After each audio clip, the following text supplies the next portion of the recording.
How you doing, guys? I'm just doing a short video here on Romanian deadlift technique, otherwise known as RDL. Sometimes used the term hip hinge. Okay, so basically this is a movement that's really difficult. This is the most challenging movement I find for beginners to pick up. But it's one of those ones that I still think most folk that have been training in the gym for a while can do no harm in going back to it just to refine it a little bit. You can practice in the house just using some sort of, might not one of these, but like a stick or a brush or whatever. And the real key to this movement is to really properly engage your hamstrings fully, get your spine nice and long in order to get the most out of the exercise, because it will become really important for other exercises as well. All your row movements, kettlebell swings, etc. So see if you just grab something in the house, keep it nice and simple, right? The simple things to think about when you're doing this exercise is keep your knees slightly bent. So not locked, but we also want to bend them, okay? Because the movement is going to come from the hips by pushing your hips back. So slight bend in the knees, keep the stick in contact with your body the whole time. If you're using a bar, it would be the same idea.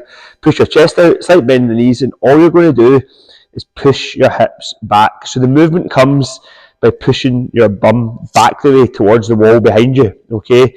The further you push the hips back, the lower down the bar will start to come down here, okay? But in terms of how far to go, everyone's completely different because it will depend on how flexible your hamstrings are. So I want you to just go as comfortably low as you can until you feel either a really tight stretch in here or a point where you start to feel you're rounding at your shoulders. So as soon as you start adding weights to this, the biggest challenge is going to be to stop the shoulders from rounding forward. So you need to focus on pushing your upper back or your upper chest out and engaging through your upper back muscles. Imagine you're trying to almost like bend the bar across your hips, and that will just help engage everything through your upper back and your lats. Slight bend in the knees, and all you're going to do, as I said, is push your hips back, keep the chest out the whole time, and then just come back up or stop when you feel it's getting quite an intense stretch. Hold the form through your upper back, so make sure you're not rounding like this. So chest out the whole time towards that way, which will help keep your shoulders back. And then you just stand up, okay? So when you come back up, my recommendation is to stand up quite powerfully with it, okay?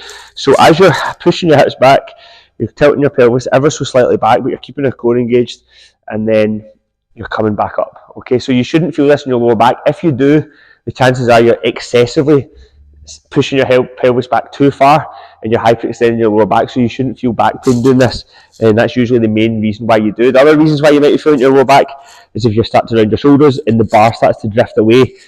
There's a lot of strain suddenly going through your bar. The further away the bar is from your centre of mass, the more strain you'll feel in your lower back. So that's another reason to try and keep it nice and tight, nice and close in at your body, okay? If you've got a foam roller, again, you probably don't have a foam roller, right? You might have a rolling pin or something in the kitchen.